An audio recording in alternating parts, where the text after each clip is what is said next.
আসসালামু আলাইকুম এভরিওয়ান, কেমন আছেন আপনারা সবাই? রেসিপিস বাই লাবণীর পক্ষ থেকে সবাইকে স্বাগতম এবং সবাইকে হ্যাপি নিউ ইয়ার। আজকে আপনাদের সাথে শেয়ার করব আমার ঘরোয়াভাবে করা নিউ ইয়ারের কিছু আয়োজন। তো বেশি কথা না বলে ভিডিওটা শুরু করা যাক। আজকে আমি যা যা রান্না করব সব কিছুর জন্য আগে বেরেস্তা করে নিচ্ছি। ঘি আর তেল দিয়ে দিয়েছি, তারপরে পেঁয়াজ দিয়ে দিলাম। মিষ্টি বাদে যে আয়োজনগুলো করব সেই আয়োজনগুলোর জন্য যে বেরেস্তাগুলো লাগবে পরিমাণ মতো পেঁয়াজ দিয়ে আমি বেরেস্তা করে নিচ্ছি। বেরেস্তার মধ্যে আমি সবসময় একটু চিনি ব্যবহার করি, কারণ চিনি দিলে বেরেস্তাটা বেশ ক্রিসপি ভাব, মানে মুচমুচে ভাবটা থাকে। বেরেস্তা যখন বাদামি কালার ভাব আসবে তখন নামিয়ে ফেলবো। পায়েস রান্না করার জন্য 2 লিটার দুধ নিয়েছি। কাঁচা দুধেই আমি পায়েসটা রান্না করব।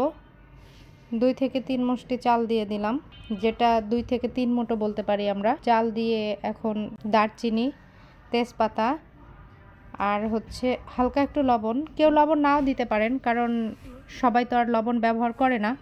আর পরিমাণ মতো চিনি দিয়ে দিচ্ছি। এখানে আমি খেজুরের গুড়ও ব্যবহার করব। খেজুরের গুড় দিয়ে দিবেন যাতে রঙটাও ভালো আসে আবার ভালো লাগে। এখন কিশমিশ দিয়ে দিলাম। সব কিছু একসাথে দিয়ে পায়েস রান্না করে নিচ্ছি। মাঝামাঝি পর্যায়ে আসলে এলাচ দিয়ে দিলাম 2-3টা। বেশ অনেক সময় রান্না করতে করতে পায়েস যখন অনেক ঘন হয়ে আসছে নামিয়ে নিয়েছি। দেখেন কত সুন্দর লাগছে কালারটা। এখন রান্না করব রোস্টের জন্য প্রথমে লবণ দিয়ে নিলাম, একটু লেবু আর এখন একটু টক দই দিয়ে দেব। পরিমাণ মতো টক দই দেবেন। আমি আজকে একটু জর্দার রঙটা ব্যবহার করব যাতে রোস্টের কালারটা অনেক ভালো আসে। এখন সয়াবিন তেল দিয়ে কমপক্ষে আমি 2 ঘন্টা রেস্টে রেখে দেব। এটাকে ভালোভাবে মাখিয়ে আমি 2 ঘন্টা রেস্টে রেখে দিয়েছিলাম। 2 ঘন্টা পরে রোস্টটাকে ভাজা ভাজা করে নেব। হালকা বাদামি কালার হলেই রোস্টটা নামিয়ে নেব। এখন রোস্টগুলো ভাজা ভাজা করছি। সয়াবিন তেল পরিমাণ মতো কড়াইতে দিয়ে রোস্টটা ভাজা ভাজা করব।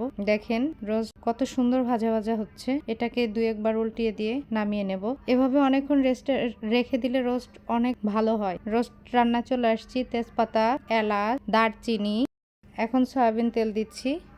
আমি যে রোস্ট ভেজে তেলটা ছিল ওই তেলগুলো এর মধ্যে দিয়ে দেব, কারণ রোস্ট ভাজার তেলটা দিয়ে রান্না করলে বেশ ভালোই হয়। আগে থেকে পেঁয়াজ ব্লেন্ডার করে রেখেছিলাম, পেঁয়াজ দিয়ে দিলাম। ব্লেন্ডার করা পেঁয়াজ আর কুচি করা পেঁয়াজ দুইটা একসাথে ভালোভাবে ভেজে নেব, কারণ পেঁয়াজটা যদি আমরা ভালোভাবে ভেজে না নেই তাহলে গন্ধ ভাবটা থাকবে। পেঁয়াজের গন্ধটা যখন চলে যাবে কাঁচা কাঁচা, তখন আমি আদা, রসুন আর জয়ফল, জয়ত্রী অল্প অল্প বেটে রেখেছি, কারণ এখানে আমি প্যাকেটের মশলাও দেব। এখন প্যাকেটের মশলাও দিয়ে সুন্দরভাবে মশলাগুলো কষাবো। একটু শুকনো মরিচের গুঁড়া দিয়ে দেব। রোস্টের জন্য ঝাল দরকার হয় না। এখন টক দই দিয়ে দিয়েছি। সব মশলাগুলো ভালোভাবে দিয়ে সুন্দর করে কষাতে হবে। টক দইয়ের সাথে আমি গুঁড়ো দুধও ব্যবহার করব। গুঁড়ো দুধ দিয়ে কষিয়ে নিচ্ছি। ভালোভাবে নাড়াচাড়া দিতে থাকবেন। এরপরে একটু লিকুইড দুধ ব্যবহার করতেছি। এখন বাদাম দিয়ে দিলাম। আগে বাদাম বেটে রেখেছিলাম, মানে ব্লেন্ডার করে রেখেছিলাম, সেটা দিয়ে ভালো করে কষে নেব। যখন তেল তেল ভাব আসবে তখন হালকা একটু পানি দিয়ে নাড়াচাড়া করে নেব যাতে নিচ থেকে পুড়ে না যায়। ব্যাস, এরপর আমি অনেক লিকুইড দুধ দিয়ে তারপরে যখন বলক উঠে আসছে তখনই আমি রোস্টগুলা ছেড়ে দিয়েছি। রোস্টের জন্য একদমই মানে অল্প আঁচে রান্না করতে হবে, কারণ রোস্ট একটু ভাজলে শক্ত শক্ত ভাব থাকে, তো এটা যদি ভালো করে অল্প আঁচে রান্না করে নেন তাহলে অনেক ভালো হবে। আমি কমপক্ষে 10 মিনিট ঢেকে রেখেছিলাম। 10 মিনিট ঢেকে রাখার পরে এরপরে হচ্ছে একটু কাঁচামরিচ আর চিনি দিয়ে দিচ্ছি, সাথে এখন বেরেস্তা দিয়ে দেব। সর্বপ্রথম আপনাদের ভিডিওটা দেখিয়েছিলাম যে আমি যে যে জিনিসগুলো বেরেস্তা ব্যবহার করব সবগুলোর জন্য একসাথে বেরেস্তা করে নিচ্ছি। এখন একটু ঘি দিয়ে দিচ্ছি। নামানোর আগে ঘি দিলে এত সুন্দর একটা স্মেল আসে, মানে পুরো মনে হয় যে ঘি যে একটা অরিজিনাল ঘ্রাণ ওটা পাবেন। হালকা একটু নাড়াচাড়া করে নিচ্ছি। নাড়াচাড়া করে নিয়ে ব্যাস, দেখেন কত সুন্দর রান্নাটা হচ্ছে। রান্নাটার অনেক সুন্দর রং আসছে। এখন আবার গুঁড়ো দুধ দিয়ে ভালো করে উপর দিয়ে হালকা হালকা ভাব গুঁড়ো দুধ দিয়ে সুন্দর মতো নামিয়ে নেব, কিন্তু ভালোভাবে নেড়ে চেড়ে নিচ্ছি। মশলাগুলোর সাথে একদম রোস্ট গুলা আর মশলাগুলো একত্র হয়ে গেছে। এখন আমরা চলে যাব ফিশ ফ্রাই করতে। এটাকে আমি আগে অনেক সুন্দর করে ধুয়ে কেচে ভালো করে রেখে দিয়েছি। এখন আবার লেবু দিয়ে, লবণ দিয়ে কিছু মশলা অ্যাড করে ভালোভাবে এটাকে মাখিয়ে নেব। এখন লেবু আর লবণ দিয়ে সবকিছু মাছের ভিতরে দিয়ে দিচ্ছি। আসলে মাছের ভিতরে লেবুটা যে কোনো মাছের সাথে যদি একটু লেবু দিয়ে দেওয়া যায় অনেক ভালো লাগে মাছটা। এখন শুকনো মরিচের গুঁড়া দিয়ে দিচ্ছি, রসুন দিয়ে দিচ্ছি, এখন একটু আদা দিয়ে দেবো। আদা একটু কমই দেবো, মাছে একটু আদা কমই লাগে, আদা কম দিলেই ভালো হয়। সাথে একটু টক দই দিয়ে দেবো। এগুলো দিয়ে ভালোভাবে মাখাবো, মাছের ভিতরে ভালোভাবে দেওয়ার চেষ্টা করব যাতে সব জায়গায় ভালোভাবে মেখে যায়। আমার কাছে মনে হচ্ছিল যে শুকনো মরিচটা কম হবে, এই জন্য আবার শুকনো মরিচ দিয়ে নিচ্ছি। আর আমি মাছের জন্য কাবাব মশলা নিয়ে আসছিলাম, কাবাবে সে মশলা দিয়ে দিচ্ছি আর সাথে সয়াবিন তেল, একটু সয়া সস দিয়ে দেব। সয়া সস দিয়ে খুব ভালোভাবে এটাকে আমি 15-20 মিনিট ম্যারিনেট করে রেখেছিলাম। এখন এটাকে ফ্রাই করব। দেখেন ফ্রাই হচ্ছে। মাছের যে মশলাটা ছিল আগে, শুধু মাছটা দিয়েছিলাম, কিন্তু যে মশলাটা ছিল সেই মশলাটা আস্তে আস্তে দিয়ে দিয়েছি।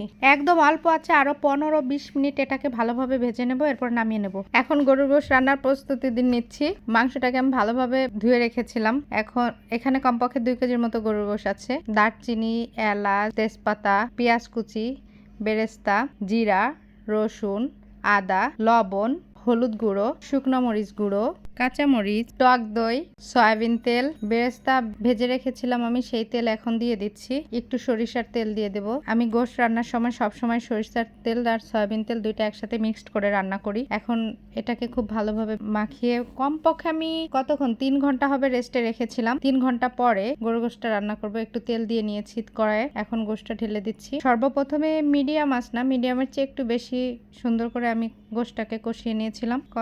40 মিনিটের মতো গোশতটা কষানোর পরে এরপরে আমি প্রেসার কুকারে দিয়ে দিয়েছি পরিমাণ মতো পানি দিয়ে। এরপরে 2-3টা বাসি দিলেই আমি নামিয়ে নেব। এখানে আমার মাংস রান্না শেষ হয়ে যাবে। এখন জর্দার জন্য প্রস্তুত চলতেছে। মোরাব্বাকে আমি ছোট ছোট কিউব করে কেটে নিয়েছি আর বাসমতি চাউল ভিজিয়ে রেখেছিলাম আধা ঘন্টা আগে, সেটাকে ভালোভাবে ধুয়ে নিচ্ছি। আর একটা পাত্রে পানি দিয়ে নিয়েছি চুলায়, যাতে পানিটা তাড়াতাড়ি ভাবে ফুটে। এখন একটা কমলাকে চিপড়িয়ে নিচ্ছি, কারণ জর্দার জন্য কমলার রস লাগবে। পানি ফুটে গিয়েছে, এখন জর্দার রং দিয়ে দিচ্ছি। এরপরে চাউলগুলোকে রেখেছিলাম উঠিয়ে সেটা পানির মধ্যে দিয়ে দেব। প্রায় 70 না 80% হয়ে গেলে আমি নামিয়ে রেখেছি। এখন একটা প্যানে ঘি দিয়ে দিচ্ছি, দারচিনি, লবঙ্গ নিয়ে নিলাম, বাদাম আর কিশমিশ ভেজে নিচ্ছি। দারচিনি, লবঙ্গ আর তেজপাতা একসাথে দিয়ে কমলার রসটা রেখেছিলাম সেটা দিয়েছি। এখন একটু চিনি, পরিমাণ মতো চিনি দেব। জর্দার জন্য একদম অনেক বেশি চিনি দিতে হবে না, যে যত মিষ্টি যতটা পছন্দ করেন ওই অনুযায়ী দিলে হবে। কমলার রসের সাথে যখন চিনি ভালোভাবে মিশে যাবে, আঠা আঠা ভাব আসবে, তখন আমি যে ভাতগুলা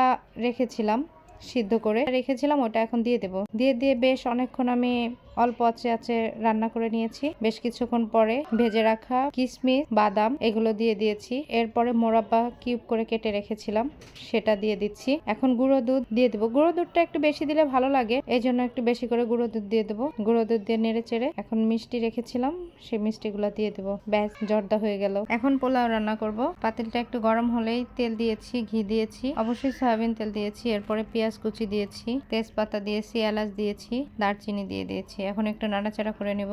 যখন হালকা ভাজা ভাজা ভাব হবে তখন আদা দিয়েছি একটু, আর একটু রসুন দিয়েছি।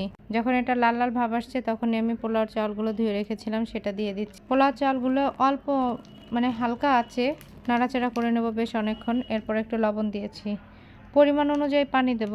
আপনি যে পট নেবেন ওটার 1.5 গুণ পানি দেবেন। এরপর পানি দেওয়ার পরে আমি কাঁচামরিচ দিয়েছি। কাঁচামরিচ দেওয়ার পরে গুঁড়ো দুধ দিয়ে দিচ্ছি। আমি সবসময় পোলাও রান্না করাতে একটু গুঁড়ো দুধ ব্যবহার করি। যখন পানি টেনে আসছে তখন বেরেস্তা উপর দিয়ে বেরেস্তা দিয়ে দিচ্ছি।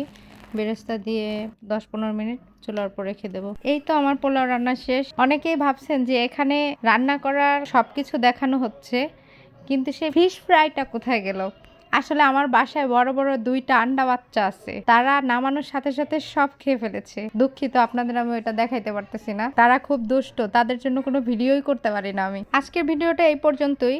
হ্যাপি নিউ ইয়ার উপলক্ষে আমাদের আয়োজন এই ছিল। তবে বোরহানিটা আছে, ওটা আপনাদের শর্টস আকারে দিয়ে দিব, অবশ্যই দেখে নেবেন তখন। আর আমার ভিডিওটি ভালো লাগলে পেজটি লাইক করবেন, ফলো করবেন। ভালো থাকবেন, সুস্থ থাকবেন। আল্লাহ হাফেজ।